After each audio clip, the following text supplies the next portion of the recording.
देखो बेटा, अब हम पढ़ने वाले हैं कंपोजिशन के बाद स्ट्रक्चर ऑफ द एटमॉस्फेयर को।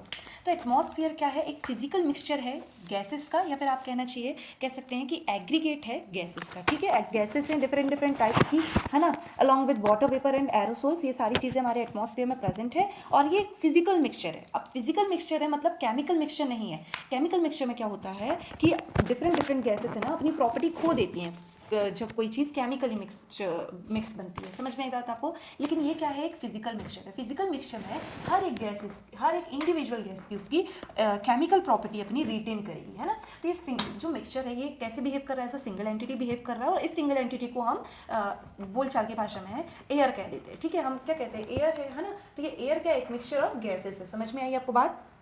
फिर तो ये जो अब फिजिकल मिक्सचर क्या बता रहा है आपको? फिजिकल मिक्सचर से हम क्या निकालते हैं इंटरप्रिटेशन कि जो ये सिंगल इंडिविजुअल गैस है वो सेग्रीगेट आउट नहीं होती on the basis of their atomic और मॉलिक्यूलर वेट, है ना। जैसे कि हम मान लो हाइड्रोजन और हीलियम है, तो ऐसा तो नहीं होता कि हाइड्रोजन और हीलियम आपको सिर्फ एक्सोस्फीयर में मिलेगा, क्योंकि लाइट गैसेस है तो ऊपर मिलेंगी, आपको यहाँ पे नहीं मिलेंगी। ऐसा तो नहीं होता, है ना, कि सिर्फ नाइट्रोजन और ऑक्सीजन सिर्फ आपको नीचे मिलेगा, है ना, ट्रोपोस्फीयर में मिलेगा और ऊपर नहीं मिलेगा, ऐसा भी नहीं होता। तो मतलब क्या है? ये केमिकल मिक्सचर नहीं है, फिजिकल मिक्सचर है, आपको बात ध्यान रखना है। ठीक है, तो ठीक है, और गैसेस रिटेन करती है अपनी फिजिकल एंड केमिकल प्रॉपर्टीज को। नाउ गैसेस इतनी वेल मिक्सड हैं that they act as a single unified entity and that entity is air. तो हम एयर के बिहेवियर को कैसे कैसे पढ़ सकते हैं? तो हम एयर के बिहेवियर को पढ़ सकते हैं तीन तरीके से, और तीन तरीके से हमने क्या करना है? इसका स्ट्रैटिफिकेशन करना है ना, on the basis of behaviour of air. तो पहला आता है हमारा डेंसिटी वेरिएशन, कि एयर क्या है। डेंसिटी वेरिएशन, डेंसिटी के साथ एयर का कुछ वेरिएशन है, मतलब कुछ है कि संबंध इनका। ठीक है, तो सबसे पहला है डेंसिटी वेरिएशन, देन आपका टेम्परेचर वेरिएशन, और तीसरा आपका रिलेटिव मिक्सिंग ऑफ गैसेस। तो सबसे पहले हम डेंसिटी वेरिएशन देखने वाले हैं। तो देखो, एटमॉस्फेयर में एयर होता है और air has wait, air has wait, alright. तो एयर का क्या होता है? वेट होता है, and air can be compressed. तो मतलब एयर क्या होती है? कंप्रेसिबल भी होती है। तो आपको इससे क्या इंटरप्रिटेशन निकालनी है कि lower layers of the atmosphere में एयर क्या रहेगी? ज़्यादा कंप्रेस्ड रहेगी as compare to the higher layers of the atmosphere, वहाँ रेयरीफाई होगी। देखो, ये जो आपको जो पेंसिल से बना दिख रहा है ये है एक ग्राफ। ठीक है, ये बता रहा है आपको कि और आपको, हाँ, आप डेंसिटी को शो कैसे करेंगे? आप 1 ATM से करेंगे। ठीक है, एटमॉस्फेरिक प्रेशर से, है ना। तो ये इसकी वैल्यू कितनी होगी? 1013 मिलीबार्स या फिर 76 सेंटीमीटर आपकी मर्क्यूरी। ठीक है, तो देखो 0 किलोमीटर्स में आपकी 100% एयर है, मान लो। ठीक है, 100% है। और फिर 5.6 किलोमीटर की हाइट में आप गए, ये हाइट है यहाँ पे, ये एल्टीट्यूड है ना। तो आप 5.6 किलोमीटर में जाएंगे ना, मतलब 5 किलोमीटर में जाएंगे, तो आपका 50% एटमॉस्फेयर जो है रेयरीफाई हो जाएगा। मतलब कि अगर आपको नीचे सी लेवल पे 100 एटमॉस्फेयर मिल रहा है, मतलब 100 मॉलिक्यूल्स मिल रहे हैं एयर के, तो आप 5.5 किलोमीटर की हाइट में आपको सिर्फ 50 मॉलिक्यूल्स मिलेंगे। फिर 16 किलोमीटर की हाइट में आपको सिर्फ 90% मिलेंगे। और यहाँ पे एक और आप बना सकते हैं कि 25 किलोमीटर की हाइट में आपको 97% आपका का मतलब हो जाएगा, और 48 किलोमीटर मतलब लगभग 50 किलोमीटर तक की हाइट तक की आपका 99.9% एटमॉस्फेयर रेयरीफाई हो जाएगा।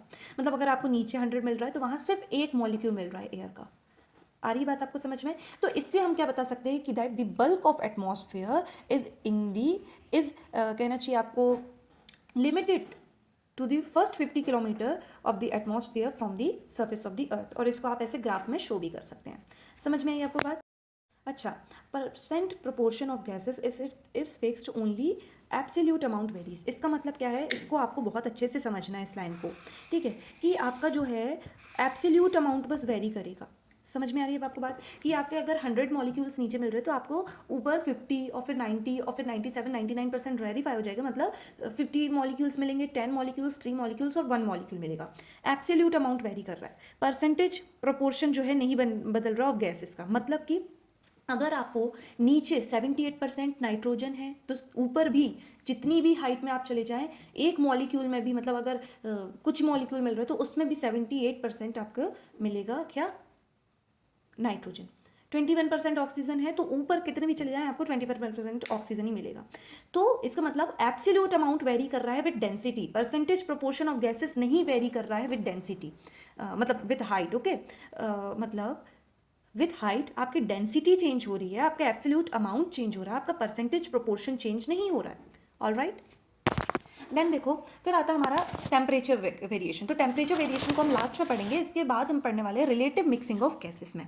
ठीक है, दूसरा क्लासिफिकेशन हम पढ़ने वाले हैं layers based on chemical composition, और इसी को हम कहते हैं रिलेटिव मिक्सिंग ऑफ गैसेस के तौर पे, ठीक है। तो इसमें दो स्फीयर में हम पूरे एटमॉस्फेयर को बांट लेते हैं। देखो एटमॉस्फेयर में 5 लेयर्स हैं, लेकिन वो टेम्परेचर बेस्ड लेयर्स हैं।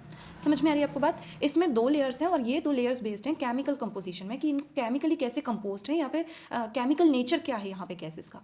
तो यहाँ 2 स्फीयर आते हैं, एक तो आपका आता है होमोस्फीयर और दूसरा आता है आपका heterosphere.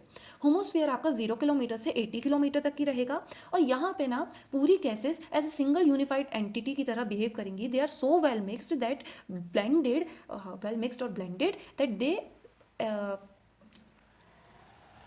act like a single unified entity, like okay।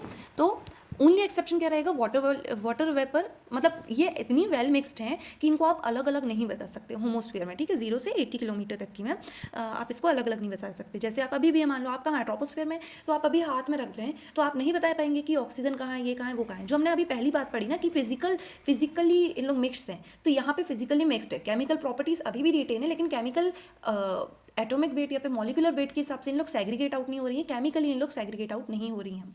समझ में आई आपको बात? देन ओनली एक्सेप्शन क्या है, वाटर वेपर, है ना। वाटर वेपर, क्योंकि वाटर वेपर क्या रहता है, कहीं कहीं ज़्यादा रहता है, कहीं कहीं लो रहता है, हमने देख चुके हैं, ठीक है। और ऐसे ही पॉल्यूटेंट्स भी कहीं कहीं ज़्यादा होते हैं, कहीं कहीं लो होते हैं, हमने ये भी देख लिया, ठीक है।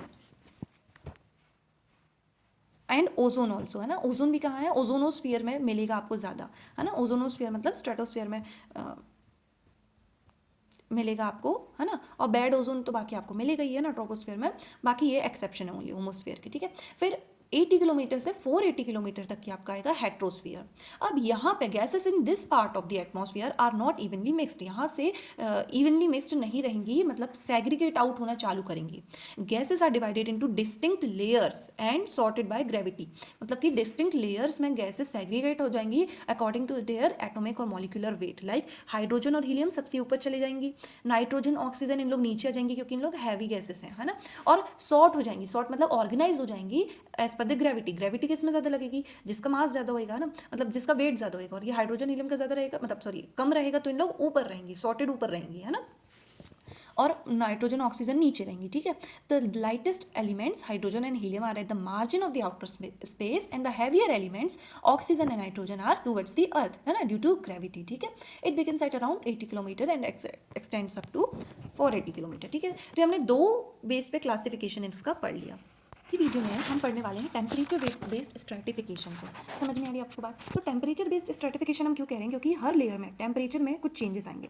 कहीं आपका हाइट के साथ टेम्परेचर बढ़ेगा, कहीं आपका हाइट के साथ टेम्परेचर कम होएगा, ठीक है। मतलब यही क्या होते रहेंगे, चेंजेस होते रहेंगे, और यही चेंजेस क्या बनाएंगे, डिफरेंट लेयर्स बनाएंगे, ठीक है। तो टेम्परेचर बेस्ड हो क्यों रहा है, देखो प्राइमरी सोर्स ऑफ एनर्जी अर्थ में कौन है, हमारा सन है। और सन की एनर्जी हमारे तक की आती है इलेक्ट्रोमैग्नेटिक रेडिएशन के फॉर्म में। समझ में आई आपको बात? इलेक्ट्रोमैग्नेटिक रेडिएशन का एक स्पेक्ट्रम होता है जिसमें डिफरेंट फॉर्म्स ऑफ एनर्जी होती हैं। समझ में आई आपको बात? तो ये है Ram is very ugly x girl, है ना। मतलब राम से रेडियो वेव्स, माइक्रोवेव्स, इससे इंफ्रारेड, वेरी विजिबल लाइट, अगली यूवी लाइट, एक्स रेज, और मतलब गामा रेज, गर्ल, है ना।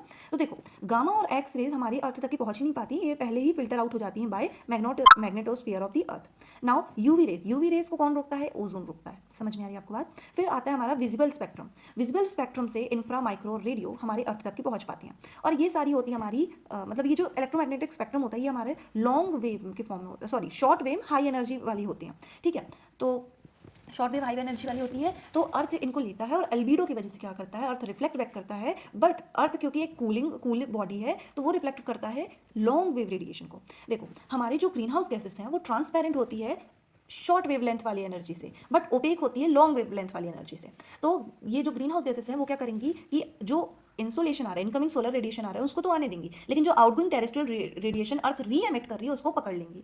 अब उसको पकड़ लेंगी का क्या मतलब है कि ये यहाँ से अब आपको पता चल गया कि अर्थ ऊपर से नहीं हीट अप हो रही है, अर्थ नीचे से हीट अप हो रही है, ठीक है। तो इसी कंसेप्ट के साथ आपको दिमाग में रखना है, और अगली वीडियो में हम पढ़ने वाले हैं different layers of the earth based on temperature, ठीक है।